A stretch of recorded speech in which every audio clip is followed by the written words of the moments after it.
Welcome to today's Explainer. We're going to embark on a really fascinating journey of discovery today, and we're starting with a pretty surprising anomaly.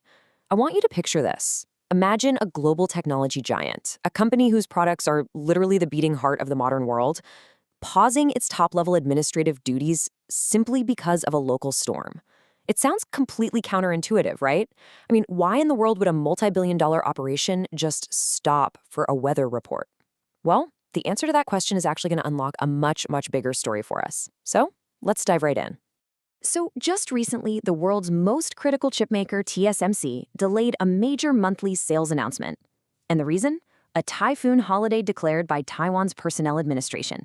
Now, you really have to ask yourself, why would a massive company that essentially anchors the entire global economy follow a local government weather holiday to pause its corporate reporting? It seems like a super small detail, but it's actually the key to understanding a globally essential machine. It brilliantly highlights this fascinating contrast.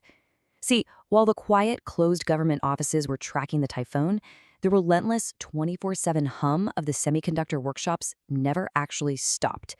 The administrative staff, yeah, they might have taken the day off, perfectly aligning with the local society's rhythms. But the physical manufacturing of those chips, that continued without missing a single beat.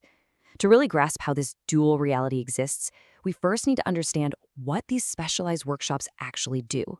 TSMC operates what's known in the industry as a semiconductor foundry. Let's use a simple analogy here. Think of a foundry as a giant, incredibly advanced workshop. The master craftsmen inside, they aren't the ones dreaming up the initial blueprints.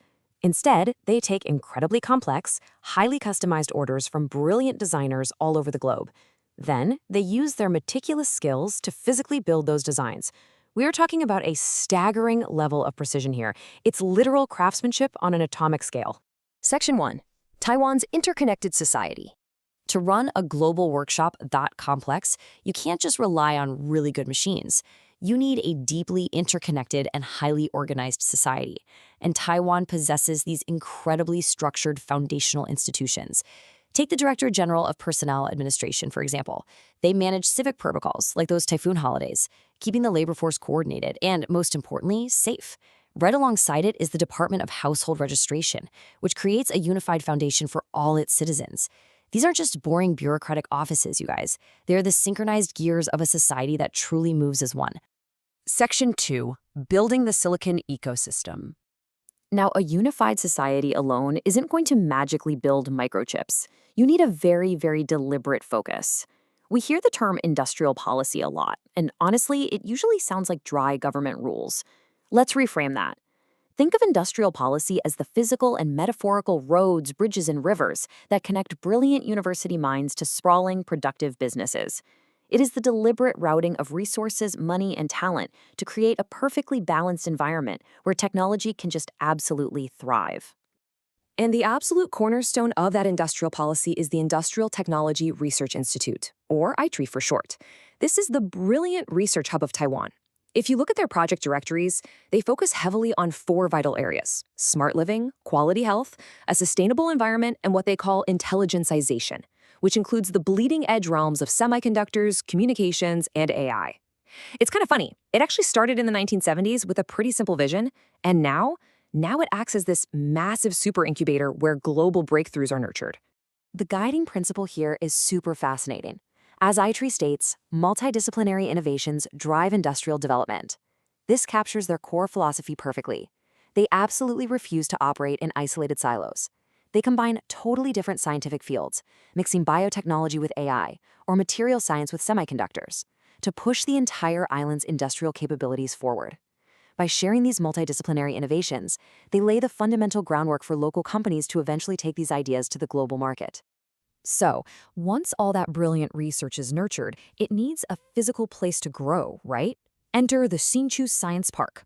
Now, don't let the name fool you. This isn't just an average office park with a few nice trees. It is a dedicated, advanced manufacturing city. It's the physical space where the innovations bubbling up from institutes like ITRI are transformed into massive, tangible manufacturing output. It is essentially a booming metropolis dedicated entirely to high-tech fabrication. You can picture this whole thing as a perfect pipeline. The raw ideas and research flow like a river from institutes like ITRI. Then they gather and pool in dedicated ecosystem hubs like the Hsinchu Science Park, and eventually they scale up into massive global production through giant foundries like TSMC.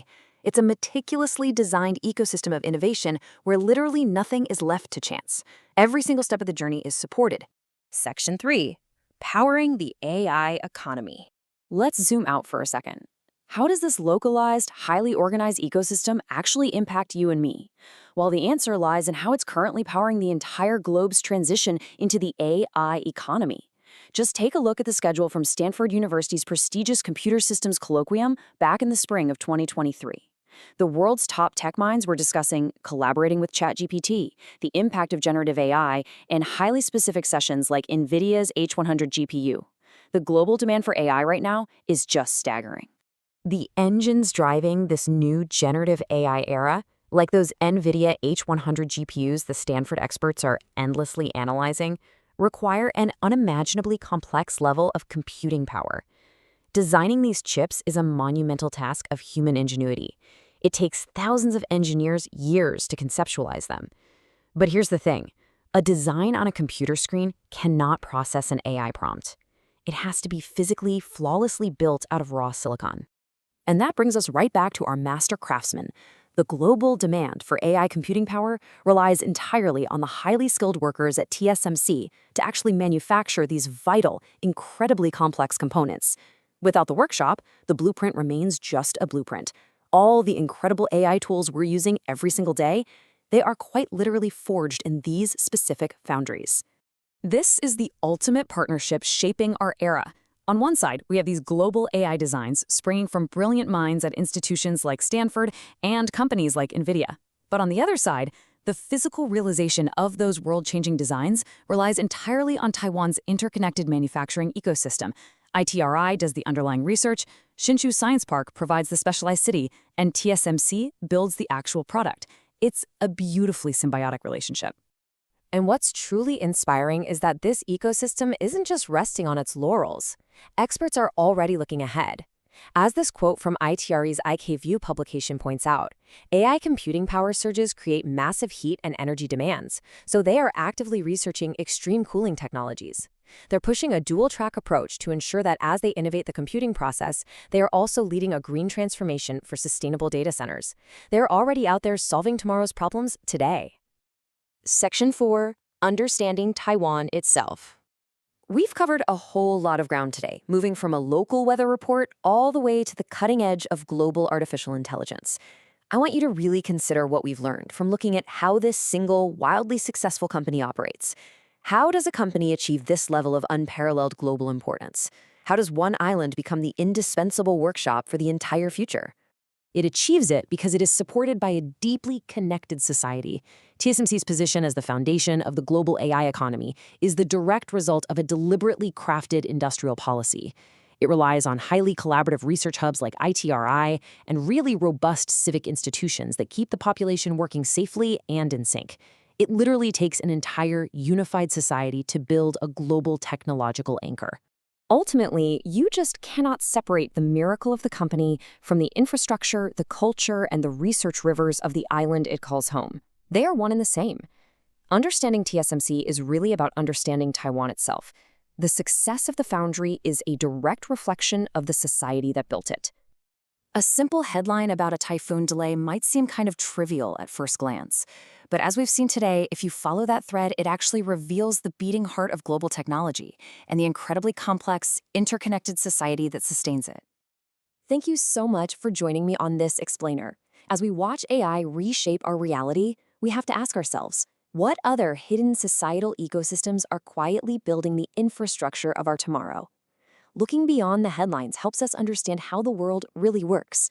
Let's keep exploring the ideas shaping our future together. See you next time.